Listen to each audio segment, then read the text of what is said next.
विशेषण संज्ञा या सर्वनाम की विशेषता बताने वाले शब्द विशेषण कहलाते हैं। जो शब्द विशेषता बताते हैं उसे विशेषण कहते हैं और जिसकी विशेषता बताई जाती है उसे विशेष कहा जाता है। जैसे उदाहरण के तौर पे समझें इसको, मोटा लड़का हंस पड़ा। तो जो विशेषण है वो है आपका मोटा और विशेष क्या है, लड़का। यानी लड़के की यहाँ विशेषता बताई जा रही है। लड़का क्या कर रहा है, हंस पड़ा। मोटा लड़का हंस पड़ा। तो जो लड़का है वो होगा इसका विशेष और मोटा शब्द है वो कहलाएगा आपका विशेषण। अब आते हैं विशेषण के प्रकार यानी काइंड्स ऑफ एडजेक्टिव। विशेषण कितने प्रकार के होते हैं? तो विशेषण होते हैं 4 प्रकार के, मुख्य तौर पर 4 प्रकार के होते हैं। पहला है आपका सार्वनामिक विशेषण, दूसरा है गुणवाचक विशेषण, तीसरा है मौलिक सार्वनामिक और उसका खास सेक्शन है यौगिक सार्वनामिक विशेषण, तीसरा है संख्यावाचक विशेषण और चौथा है प्रमाणबोधक विशेषण। संख्यावाचक में जो होते हैं वो 2 प्रकार के होते हैं, निश्चितवाचक और अनिश्चित। जिसकी निश्चित जिसमें संख्या होती है वो कहलाते हैं निश्चितवाचक और जो अनिश्चित होती है संख्या वो होते हैं आपके अनिश्चितवाचक विशेषण। इसी प्रकार आपका प्रमाणबोधक विशेषण में होता है निश्चितवाचक प्रमाणबोधक और अनिश्चितवाचक प्रमाणबोधक। तो पहला एक एक करके इनको समझेंगे, चर्चा करेंगे। पहला है सार्वनामिक विशेषण। विशेषण के रूप में प्रयोग होने वाले सर्वनाम को, यानी जो शब्द संज्ञा से पहले जो सर्वनाम का जहाँ प्रयोग किया जाता है उसे किया जाता है सार्वनामिक विशेषण। इसके 2 भेद होते हैं। पहला आता है मौलिक सार्वनामिक विशेषण। जो सर्वनाम बिना रूपांतर के मौलिक रूप में संज्ञा से पहले आकर उसकी विशेषता बताते हैं वे मौलिक सार्वनामिक विशेषण कहलाते हैं। जैसे एग्जाम्पल के तौर पर यह घर मेरा है, तो ये कहलाएगा आपका मौलिक सार्वनामिक विशेषण।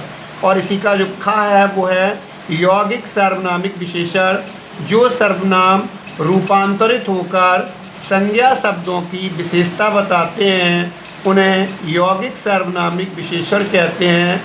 एग्जाम्पल के तौर पे ऐसा आदमी नहीं देखा, तो ये कहलाएगा आपका यौगिक सार्वनामिक विशेषण। दूसरा है आपका गुणवाचक विशेषण, यानी जो शब्द विशेषता प्रकट करते हैं, जो शब्द संज्ञा अथवा सर्वनाम के गुण धर्म का जो बोध कराते हैं वो कहलाते हैं गुणवाचक विशेषण। और गुणवाचक में कई प्रकार हैं इसके। आपके पहला है कालबोधक, जैसे नया कोमा पुराना कोमा ताज़ा कोमा प्राचीन कोमा मौसमी।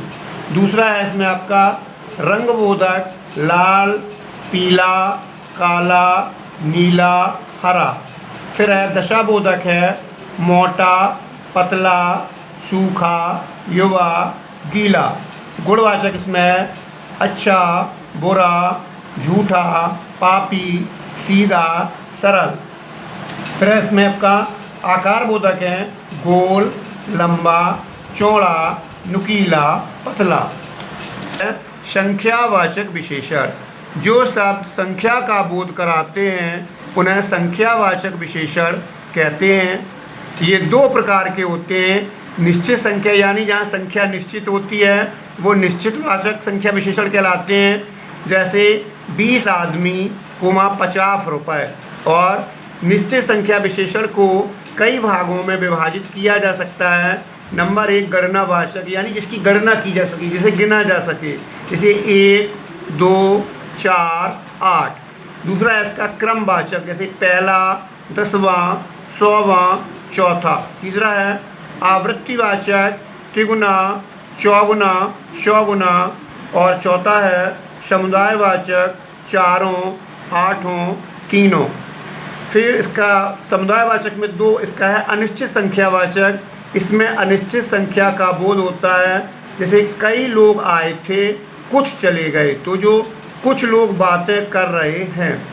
चौथा है आपका प्रमाणबोधक विशेषण।